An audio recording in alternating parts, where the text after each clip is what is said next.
church. You are welcome, you are welcome, you are welcome to church. Jesus Christ, eternal life, our own church to be. Everywhere you say, welcome, you are welcome, you are welcome to church. You are welcome, yes, you are welcome. Jesus Christ, Jesus Christ, eternal life, our own church to be. One fold, one shepherd. This is the voice of redemption by grace of Christ's Eternal Life Mission, Ibadan, Nigeria. I am Pastor Adelega Ayodele. Let us pray. Our Father, be honored, be adored in Jesus' name. That you speak to us, you minister to us.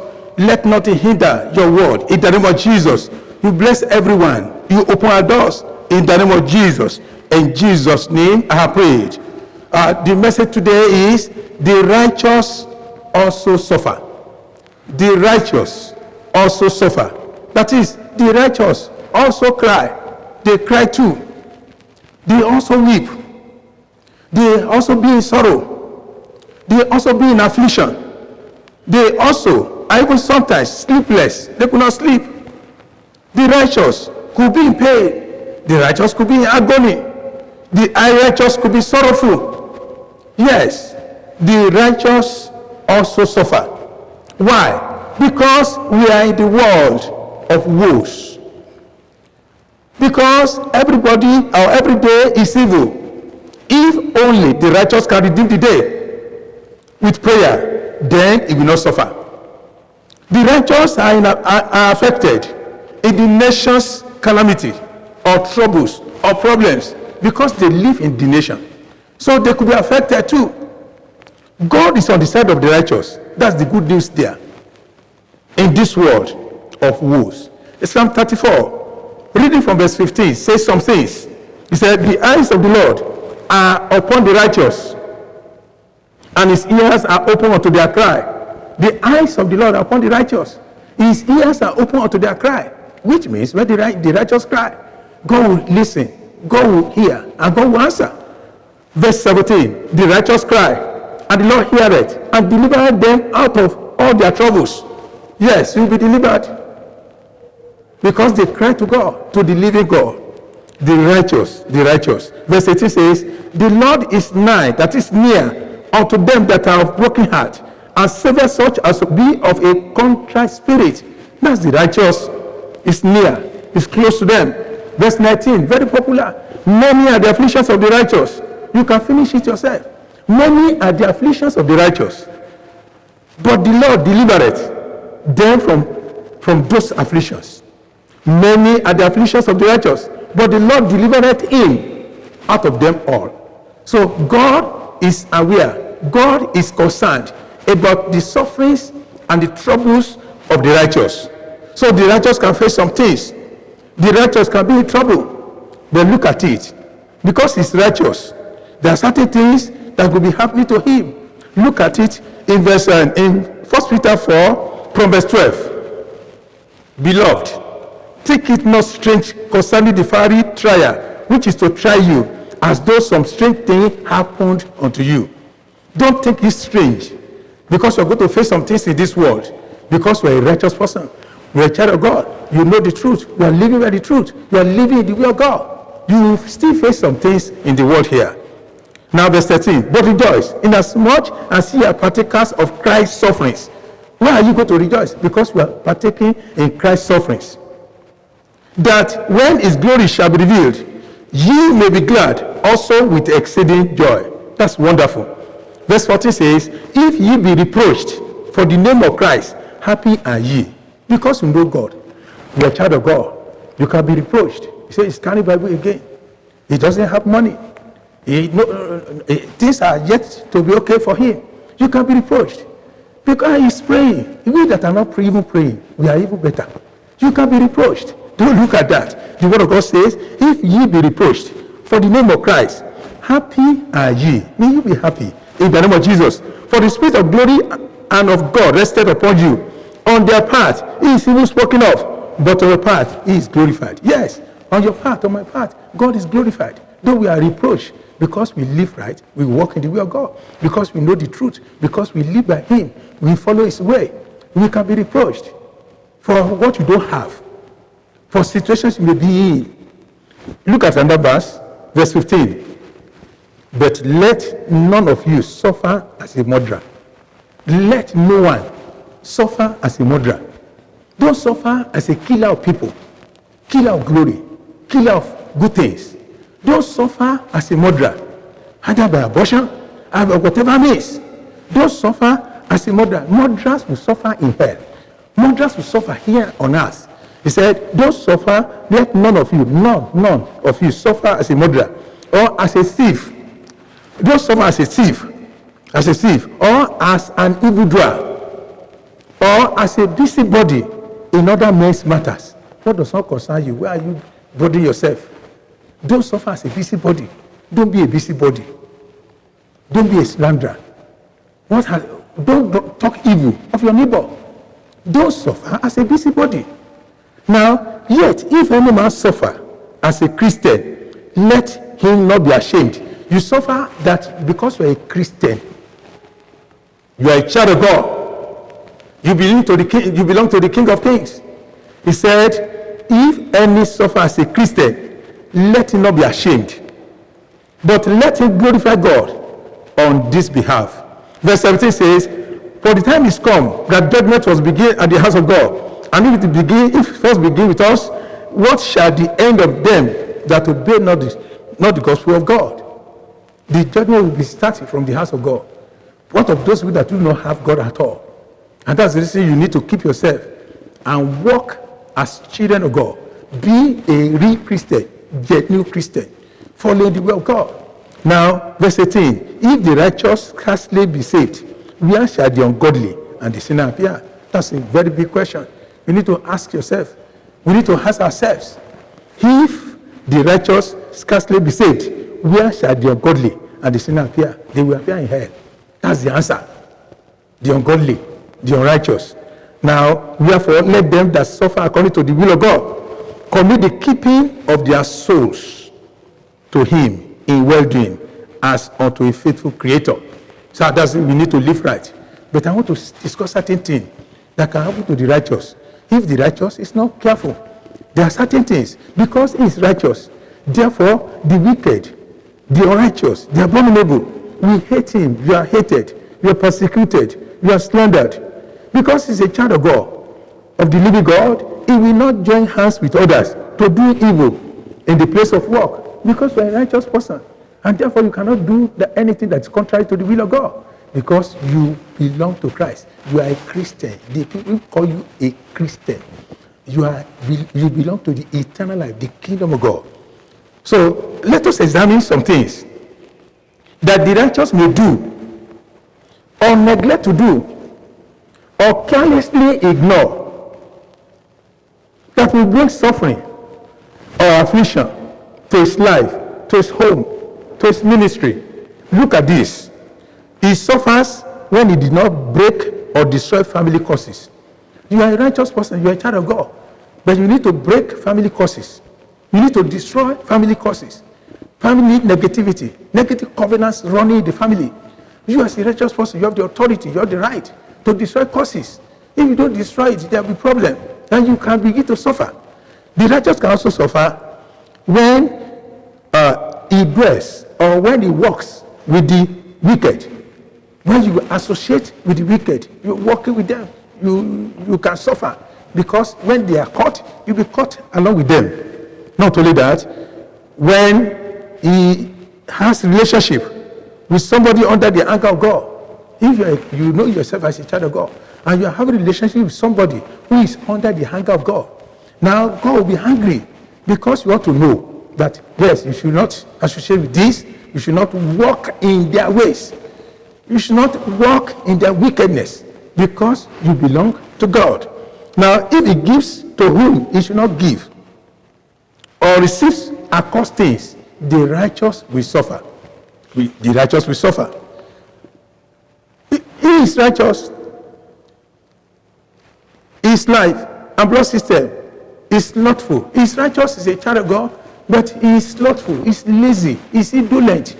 He will suffer. You live for God. You are a child of God, but you are indolent. You are lazy. You will not have money. You will not have success. What you do will not be prosper in your hands. Though you are righteous, but you need to know, and we need to know, as a righteous person, we should not be slothful. We should be diligent. We should know what we are doing, so that those suffer for vain. Now, let me go to another area. The righteous suffer if he neglects to ask God, to ask the Holy Spirit what he wants to do in the day or in the night, anywhere he goes. You need to ask God as a righteous person. If you neglect asking God what you want to ask, and you are saying God knows, then you will suffer. It's very important. It's very important. If he misses the path of righteousness and derails, you are a righteous person, you live it right, but you miss the path of righteousness, you derail, you go out of the way, you will suffer. May you not suffer. In the name of Jesus. Another one is, the righteous will suffer under these 12 stupid things. Where the righteous will do these 12 stupid things. 12 stupid things. He's righteous, but he's not wise. He's righteous. He's not full of knowledge of God. And you do these stupid things. Number one is missing or failing to hear and hearkening to God's voice. When God is giving you direction, do this, and you don't do it. And you go and begin to repent. You will suffer because you disobey the leading of God, the leading of the Holy Spirit. The righteous will suffer. Number two, not depending on God for his steps. You don't depend on God for your steps, you will suffer. And God does not want you to suffer. May you not suffer in Jesus' name.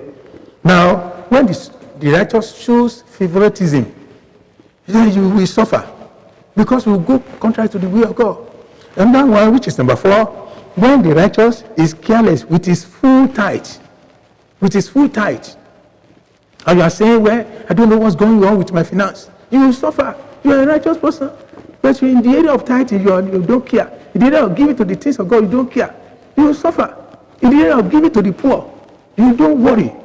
Then you will suffer hunger, you suffer a lot of things. You suffer. The divorce will enter into your work. It's not because you are not righteous. It's because you don't obey the rules of giving. Now, I don't want you to suffer as an unbeliever. Number 5 is make good and look away. We know that this is a good thing, and you look away. The righteous will suffer. We joke with curses. You are a righteous father, mother, but anything your child does, you will attract curses. Anything, even your spouse, you will attract curses. You begin to ask for forgiveness every day. You will still suffer. At the old age, when those children ought to have been better, standing, even helping you, because you have caused them, you will go to suffer it. Don't play with curses. Don't play or joke with curses. The Lord will help us in Jesus' name. Number 8, in that area, the righteous suffer when others backslide through you. Through your life, others backslide. Others go backward. Others derail from the path of righteousness. Through your life, maybe through your dressing, through the way you talk, through the way you live your life, others backslide. Then God will not be happy. The righteous will suffer because God will not take it kindly. He's going to be annoyed. And it's important. Now, number 9 is not conscious of sudden rapture. You are not conscious of sudden rapture, and you live for ephemeral things. Then you will suffer. The righteous will suffer. Number 10, in the times of storms, challenges, and calamities, what are your steps? You murmur. The people of Israel murmured, and God destroyed some of them in the wilderness. So don't begin to murmur in your stormy time. You decide to go for alternative in your stormy time. You say you still return back to God. So let's trust God for our lives. Don't go for alternatives. God is enough. God is equal to the task. God can do that great thing. Nothing is bigger than God. He's able to do all things. And that's the thing. He doesn't want you to suffer. He wants you to wait upon him concerning your situation. When the righteous neglects to save for the dry season, he will suffer. Do you have any savings at all? You are a righteous person. But when you have problem, there's nowhere to run to because you refuse to save for the dry season. For the dry season. You eat all. You spend all. You use all. And no provision for the future. You will suffer. Yeah, yet you are righteous. Just say, yeah, I'm a child of God. I know Christ. I am a prayerful person. I live for him. I go for evangelism. Yes. Yet you didn't save. When trouble comes, when there is a need, and there's nothing to fall back to, then you suffer. And you will begin to reproach the name of God. Though you are righteous, but you can still suffer if we do stupid things. Number 12, which is the last one there. Ignorant of who you are. When you are ignorant of who you are, you suffer. You are a king. You are a priest. You are the chosen of the Lord. You are called. You are sent. You are the Son of God. Well, you can exercise your authority as a son of God, as a child of God, as a priest of the Lord, as the king of the Lord. Exercise your authority over your situation. If you don't do that, you suffer. What will you do? Number 1, cleave to God totally in the time of storms, in time of sufferings, in the time of troubles or problems. Cleave to God. God will answer. King Hezekiah was sick, terribly sick, but he cleaved unto God. And God stepped into his matter because he cried unto the Lord. Number 2 point, pray on your situation. Don't keep silent. In the time of situation, remember what Psalm 50, verse 15 says. Psalm 50, verse 15. And call upon me in the day of trouble. I will deliver thee, and thou shalt glorify me. Call upon the Lord in the time of trouble. He said, I will deliver thee. That's God. When you call upon him as a person, as a child of God, he's going to answer. Number 3 point of what to do. The power of deep worship. You can worship God. You can praise him. Deep worship. You worship the majesty of God. The King of Kings. You worship him. You praise him. You adore him. He is able to step into your matter. Paul and Silas were put in prison. They knew how to praise God. They knew how to worship God. They prayed and they worshiped God. And God stepped into their matter. The prison doors got flood opened for them. And God took them out of the prison. Today you are coming out of your prison, out of your trouble, in the name of Jesus. And number 4, note that we are in the world. We will soon go to reign with the Lord. We are in the world. We have people suffer. But we go to reign with the Lord if you remain with the Lord. If you think that heaven is your home, we should think that and walk in this way. And the last one is seek counsel. You notice there's a suffering is going on and there's no way. Seek counsel. Let people pray with you. Let people help you to pray and things will change. And I believe God is going to help you even in this situation you are in. May God bless his word. Let us pray. Our Father, be glorified in Jesus' name. We thank you because of your word. The suffering of the righteous, that is the righteous can suffer too. Lord, every suffering you face, let there be solution now. In the name of Jesus, the Almighty God set you free. It is well with you. In the name of Jesus, the storms will be over. Your weeping will turn to joy. In the name of Jesus, and it is well with you. In Jesus' name. I want to pray on your offering this day. The Lord bless your offering or your tithe or to support the work of God. The hand of God rests upon you. You go from glory to glory. In the name of Jesus, no more sorrow, no more divine force. In the name of Jesus, God will bless the work of your hand, and it is well with you. In Jesus' name I have prayed. Amen. God bless you.